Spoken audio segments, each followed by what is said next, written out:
Hi, Dave Scotland for AE Tuts, and welcome to another episode of our series Nuke in Production.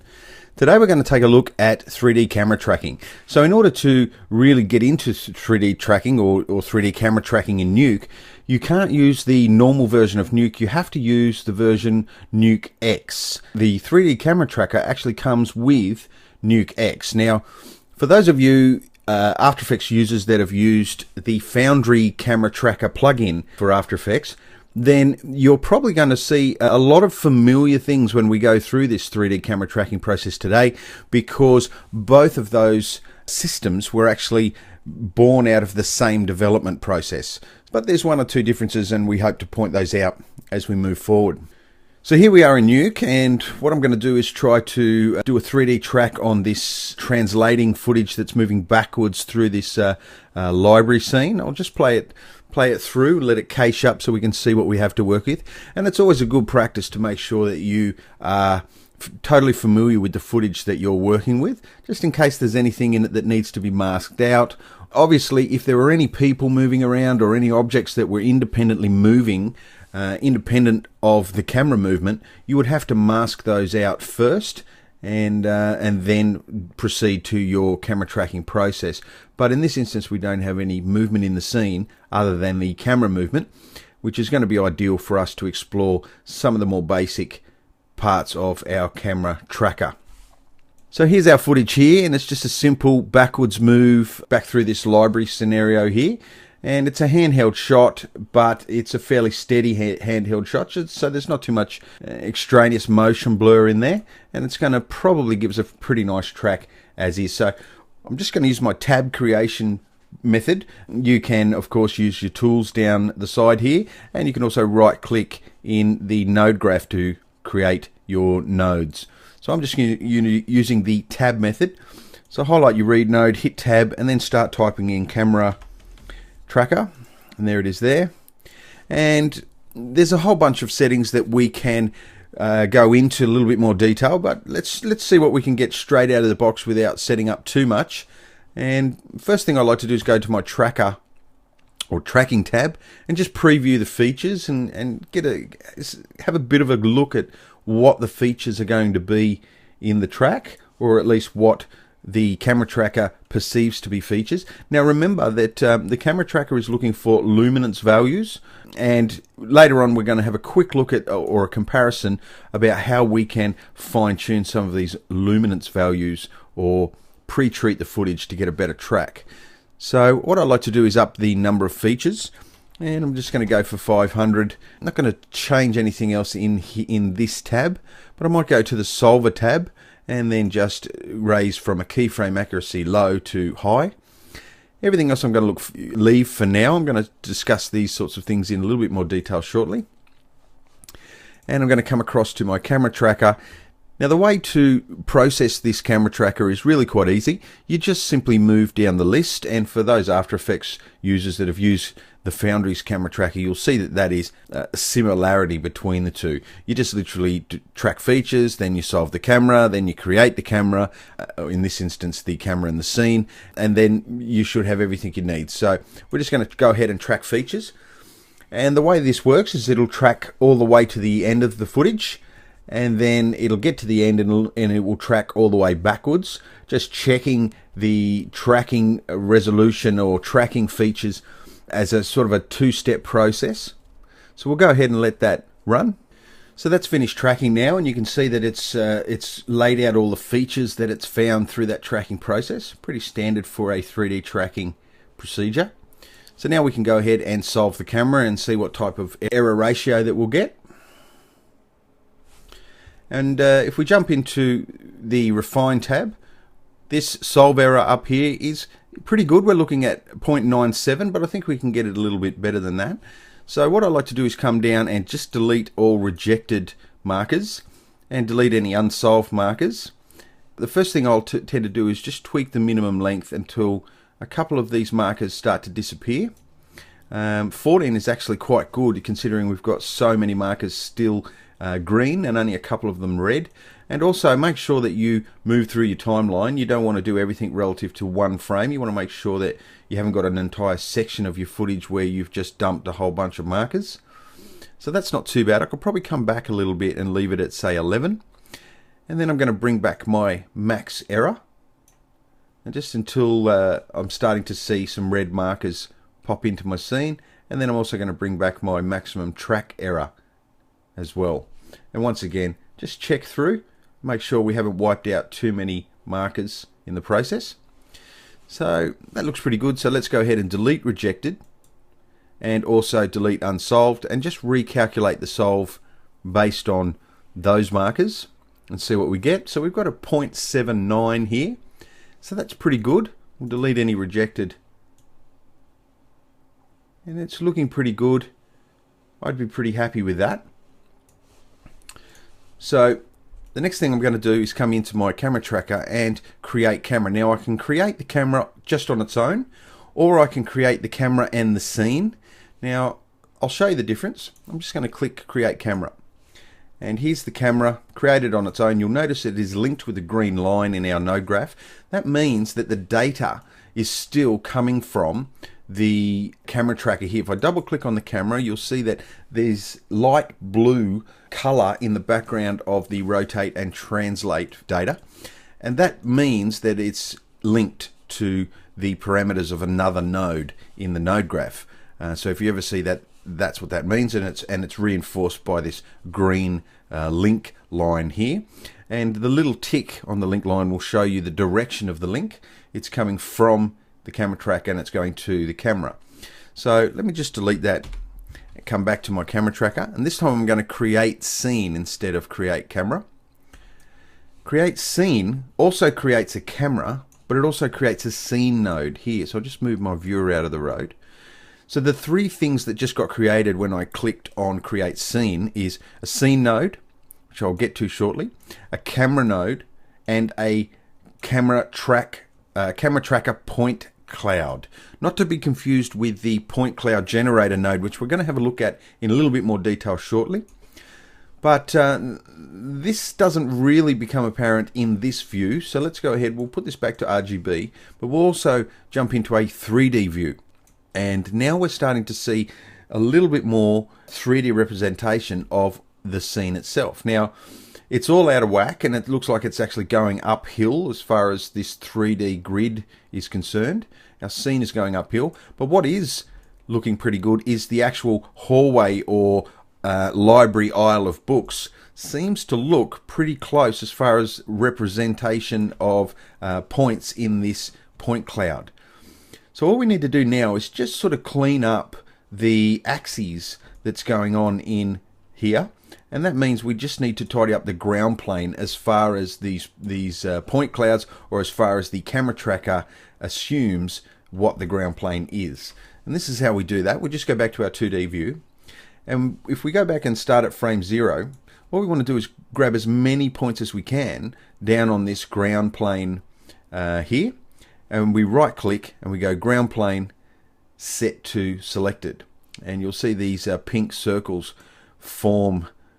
And if we keep moving around and just ground plane set to selected, and it's okay if we leave a couple behind as long as we've got quite a few selected there. Now come through to maybe frame 50 and grab another chunk of ground plane markers set to selected, maybe go through to 100 and set to selected. We may even grab a couple back here as well and just set to selected. A couple over here. The more the better. The more accurate your Z or sorry, your ground plane in 3D space will be. So set these to selected. I'll grab a couple on the sides. A couple more over here. And then we'll come through to our last frame. And we'll grab as many as we can. Right click, set to selected. Set to selected. That's looking pretty good. We'll just make sure that we haven't got a portion of the footage where we have none selected. So that looks okay. We'll move back. So that looks pretty good. So now if I go into 3D mode, that has automatically lined up my ground plane far more accurately. You notice that I'm not going uphill now. It's actually moving from left to right in this sort of aspect perfectly along the ground. It's a little bit askew as far as the top view goes. So what I'm going to do is show you another trick. I'm just going to go to, in my views here, I'm just going to go to top view, and I'm going to go into my camera tracker, scene. And what I can do is actually rotate, and what we want to do is make sure we're rotating on the right axis. In this instance, it's the Y axis, and just rotate it around and align it so that it lines up with the grid axes here. So now when I have a look in a 3D view, you'll actually see that it's perfectly lined up. It's looking down that that Y axis. Everything looks pretty good. Nothing is bent over. Let's make sure and just go to front view. That's looking pretty good, and we'll go to a side view, maybe a right hand side, and you'll notice it's leaning over a little bit. So let's go ahead and adjust that, which is the X. Now of course you don't need to do this, but it just pays to have a fairly good representation of 3D space when you're doing any of this type of work. So you'll see now that we have a pretty good representation of our scene. So what I'm going to do is jump back into my 2D viewport, and I'm going to create a little bit of test geometry here. Let's take, you'll notice that there's some gaps in the aisles as the footage tracks backwards, or the camera tracks backwards. We've got a couple of gaps in the aisles, so I'm going to use this gap here. You can see there's a gap here just to sort of line up a point, and here's a point here that we can use, and it's got a fairly low error. You can see it's a error 0.335, and the track length is 37. So with a long track length and a low error, you can be reasonably sure it's a pretty good track. And obviously your eye check it by eye, but reasonably sure that those numbers are good. So what I'm going to do is right click, create, and I think I'll go with a cube. And immediately it creates a cube down here in the node graph, but we don't see anything up here. And this is where we have to get a little bit tricky with how we wire up our preview, or we wire up our node graph. First thing I need to do is plug my cube into my scene. Now a scene node, we're going to be dealing with, I'm going to be discussing in a lot more detail the 3D environment in a future episode. For now, I'm just going to briefly sort of bang through it so that you have enough to jump in and have a bit of a play. So a scene node basically creates an environment, a 3D environment, so that I can plug cameras into it, I can plug objects into it, and I can plug, and as you'll see, the point cloud is actually plugged into it as well. And out of that scene node, in order for me to render the contents of this scene, I need to create what is called a scanline render node. So select the scene, bring up my tab, start typing scanline render. There it is there. And this is what it looks like. And it has 3 pipes coming out of it. One is a BG pipe, which personally I never use, and it's not suggested that you should. You can use it for reference by plugging your background into it, but I'm going to be using a different method to get that working. And more importantly, it has a camera node, a camera pipe here, and so we need to pipe that into our camera. And what I'm going to do is create a merge. So our hotkey is M for merge, and I'm going to pipe the B pipe into my original footage up here, and I'll put a little elbow on it, just using Control to put an elbow. And then I'm going to pipe my A into my scanline render, and then I'm going to put my viewer, just bring it over here. I'm just going to pipe my viewer into my merge over here. Now it's gone black because that's the cube, and I'm just going to double click on the cube and bring the cube properties up and really downsize the cube, or just use scale in this instance. There's the cube there. Now you'll see we have a big a discrepancy here between my footage and this big bounding box here. So rather than me get into a long-winded discussion about bounding boxes, which I plan to cover in a lot more detail in a future episode, I'm just going to hit S anywhere down, put your mouse anywhere down here in the node graph to bring up the properties of the project. So just hit S, and here's my project settings. You'll notice that it's using the default 2K Super 35, and what I need to do is set it to my footage size, which is 1280 by 720. And that brings everything into the same space, and you can see I've got this black cube sitting on the ground, exactly where that marker was. And so I'm going to take my cube, and rather than having it black, I'm just going to tab anywhere on an empty space here, type in checker, and use a checkerboard node, and I'm going to use that as the image input into my cube, and that just serves as a material or a texture for my cube. And if I start to scale through here, you'll see that that cube is actually locked to our scene.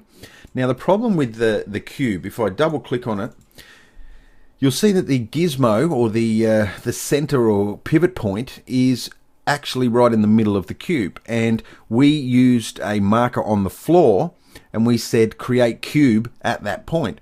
Well, what that basically means is that the center of the cube is sitting right on the floor level instead of it being at the bottom of the cube. And this is what a lot of people miss when they use that method of creating cheap geometry in the 3D track. What I'm going to do is just go to a right side just so we can see what's going on. And I just want to make sure that that cube is at the right place. I'm just going to go to a front view, see if I can line it up a bit better. There's my cube there. I might just double click on it and see if I can translate it a little bit, maybe in the X. So I'm just bumping it, just see if I can see the marker that I used, and you can see that there's no markers here lining up with the bottom of it, and that confirms what I'm talking about. And in fact, this marker right here is the marker that we used to create the cube in the center. So that looks like it's about right there. Now all I have to do is go down to the pivot down here and move the pivot to the base of, as I move this number, the pivot point moves to the base of the cube. And we can go even smaller. And that looks pretty good. So if I now come back to my camera in the 2D view and have a look at this animation, I'm just going to hide the point cloud. I can do that by just selecting the point cloud and hitting D. Close up all of these property bin entries and just play it through, and we'll see how our cube is looking in our piece. So it looks rock solid. So far in a slow-mo view or a caching view, it looks pretty good. So let's have a look at it in real time. And you can see that we're not getting any slipping at all. And I might even just zoom in here a little bit and just see.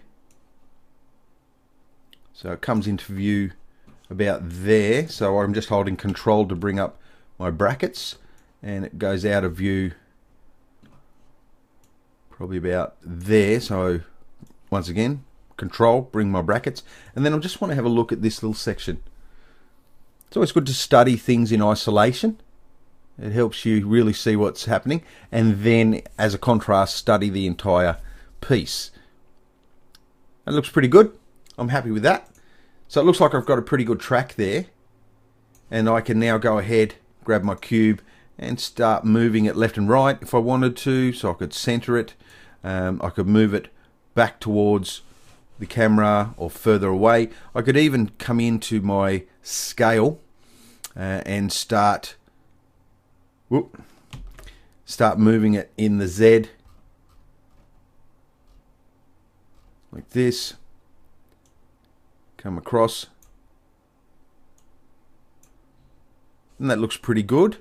And bring it around. You could definitely wind this out just to see exactly how tight this is lining up, and that looks pretty good. Looks like I've got a little bit of rotation I'll need to put in there, which is on the Y axis.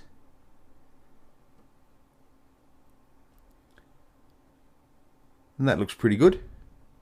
So I'm lined up with the center of this little alcove or gap in the aisle. Looks pretty good. Give it another play.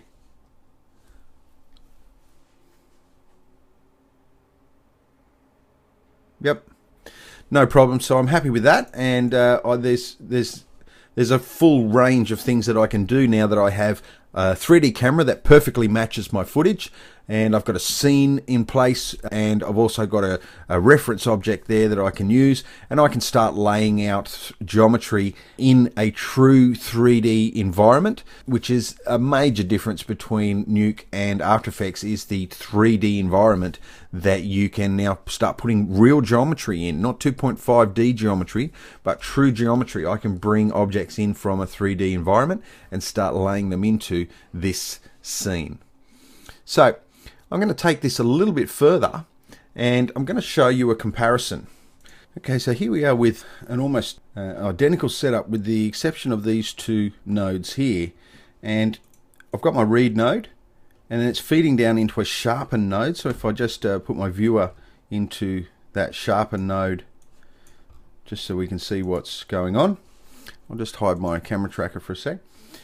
I'm going to switch this on and off to show you the difference. Now obviously we would never use this sharpen node for our end product. We would never use it in our actual pipeline because it's making the footage look quite ugly. But for tracking purposes, it's bringing out a lot of detail that was almost washed out or hidden without the sharpen switched on. So even though the footage is high definition, we're assisting the camera tracker by bringing out that detail. So with and without, there's quite a drastic difference there. The other thing that I did is I did a lens distortion analysis using the lens distortion node, and here it is here. I used the image analysis. A grid analysis is fantastic for when you have a checkerboard type grid printed on a piece of paper, and you might put it on a wall and then film it to get the grid to assist this grid analysis process. Once you get the lens distortion figures for any given lens, then you can use those over and over again every time you use that lens. These won't change. So a grid analysis is good for that type of stuff. And a line analysis, we could have done a line analysis in this scenario because there are a lot of straight lines, and the more straight lines there are, we can do a line analysis. But I just did a quick image analysis, and it went through and analyzed the footage and came up with these distortion numbers here. Now what I did is allowed the distortion node to actually undistort the image, and you'll see if I tick and untick this how much of a difference the image is being distorted. And there's quite a lot of distortion going on in the image, and what this is doing is undistorting it or reversing the distortion. Then what I'm doing is feeding that into a camera tracker, which is this one here. Now if I bring up the details for this camera tracker, have a look at the error, which is 0.67. Now I haven't gone into any of the features here. I've not amended any of these three settings that we amended quite heavily in the other camera tracker in order to get it down to something that we wanted. Now if I bring up that camera tracker and go into our refine, it's still sitting on 0.79 even after we set the minimum length to 11. We brought the maximum length down. We really heavily treated these figures to get it to 0.79, whereas over here if we double click on that camera tracker, it's sitting at 0.67, and we have done nothing at all to this camera track here. So let me just hide the previous one. This camera track has had nothing done to it at all. So we can even get better numbers than that by bringing up our minimum length slightly.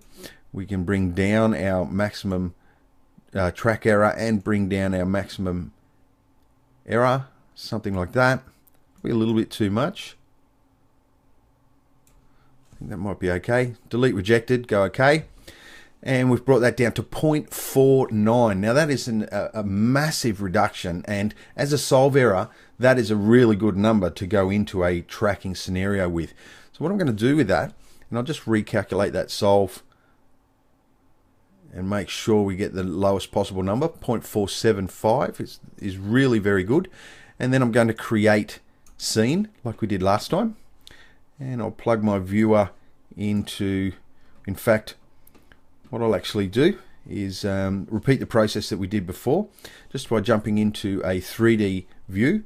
Only this time I'm going to do everything manually. Just go into my right side view and jump into my scene, rotate the right one, this one here.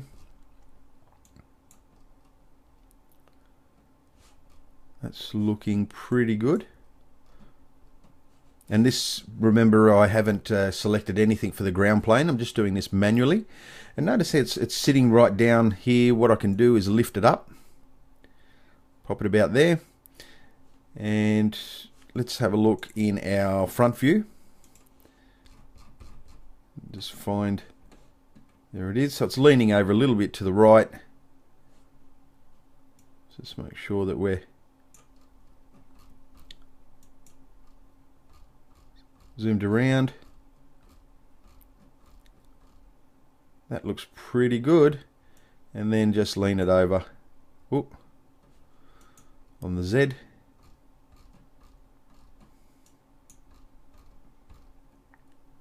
There's other things I could have done to that footage to even get a better track out of the process. But this here is by far superior to just throwing the footage in and putting a camera track on it. And this is without even knowing what the camera settings were, what type of camera was used, or what type of lens was used. So the next thing I wanted to have a look at while we're in this 3D space, and we've already got our scene mapped out in 3D with a camera created, is this point cloud here. It's pretty good for just assessing what my scene looks like. It's a good visual aid, but we can do a lot better, and there's a node that is specifically built for us to do that with. So it's called the point cloud generator, and what I'm going to do is just tab click and start typing in point cloud. There it is there. And what a point cloud generator needs is a camera, so we'll plug that into the camera, and a source, which we're going to go into our lens distortion version here. And if I double click on the point cloud generator just to bring it up here, it's a very simple setup. There's not a lot to it. You can go into a little bit more detail if you learn a little bit more about it. There's a couple of things that you can change, but for now we're just going to leave it at the default, and let's have a look at what we get. I'm just going to analyze sequence, and what it'll do is step through the sequence and analyze how often it needs to set keyframes to control the point cloud, or at least set up the point cloud. That keyframe separation is pretty crucial to getting a nice accurate point cloud. It'll come up with a calculated accuracy here in a moment, and we'll know whether we've got enough keyframes.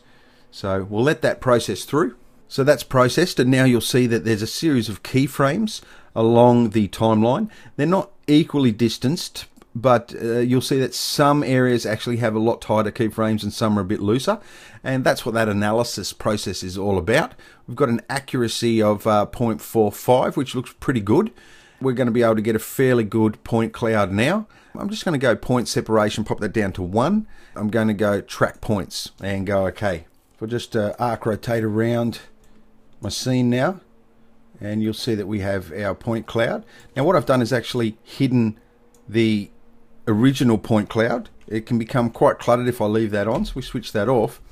And just with this point cloud node here selected, what I can actually do is untick this display rejected points, so we can get rid of any points that are rejected in the process.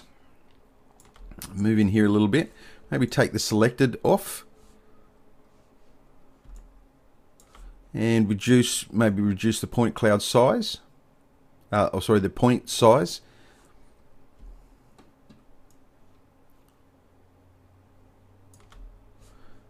and I'll come out of, I just happen to be in vertex selection mode here, so come back to node selection, and that'll get rid of that vertex selection. But as you can see, that is an extremely handy point cloud. Have a look at the detail on the shelves that we're looking for there. And if I, in a 3D mode, if I switch to my camera, we can actually see if I blow up my point size so that they sit a bit closer together. Maybe out there. We can really see how accurate that point cloud is.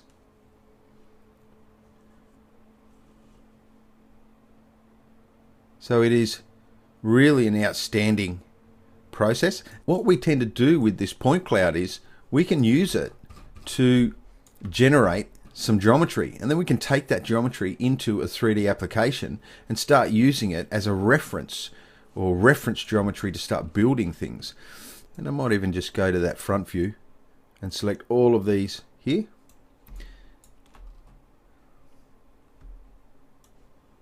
Just like that. And what I'm going to do with that is go into this second tab, and I'm going to go create group, and I can give it a name if I wanted to. Let's call it floor. So we just want to make sure I've highlighted it, and then bake selected to mesh. It'll go through the process of doing that, and you'll see here down in my window I have a mesh object, and what I can do is pipe that into my 3D scene, and this just hide my cloud for now, and have a bit of a look at what we've got there. So as you can see, it's primitive, but it's a fantastic reference for bringing into 3D, which I could very easily just, and as I mentioned before, I'm going to have a look in far more detail in a future ep for the 3D system. But what I could actually do is grab the scene here, tab, and do a write geo.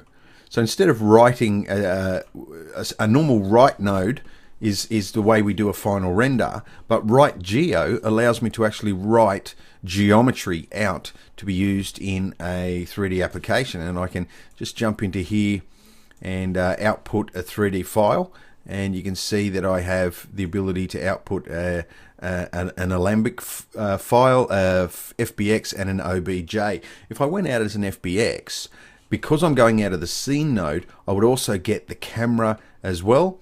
And if I plugged my point cloud into my scene, I would get the point cloud as well. I'd get the baked mesh. And if I unhid or got rid of the disable on this point cloud, I could get that one as well, all baked into that 3D file, that FBX there. As you can see here, I can tick geometries, point clouds, axes, lights, and cameras, which is a fantastic way to bring the details out of Nuke from this tracked process into a piece of 3D software. Then we could do all of our work in 3D, save it out as an FBX, and bring it back in by using a read geo, which allows me to bring in 3D geometry into Nuke. Okay, so in a nutshell, we've covered 3D camera tracking. We haven't gone into massive amounts of detail, but we've certainly gone into enough detail to get you started and to have a bit of a play with it. I thoroughly suggest that if you're going to be downloading a demo version of Nuke, or you're just starting out, that you have a look at Nuke X, because one powerful feature of Nuke X that isn't in Nuke is the camera tracker. And if you've used the camera tracker for After Effects, you'll definitely be at home with this camera tracker, and you'll be able to go through and see some of those subtle features that are different from between the After Effects and the Nuke version. So that's it for 3D camera tracking. Next time around, we're going to have a look at the roto tools, or rotoscoping tools in Nuke. There are some fantastic tools, and we're also going to have a little bit of a look at how animation works in Nuke and how the curve editors work in Nuke. So until next time, I'm Dave Scotland for AE Tuts. Bye for now.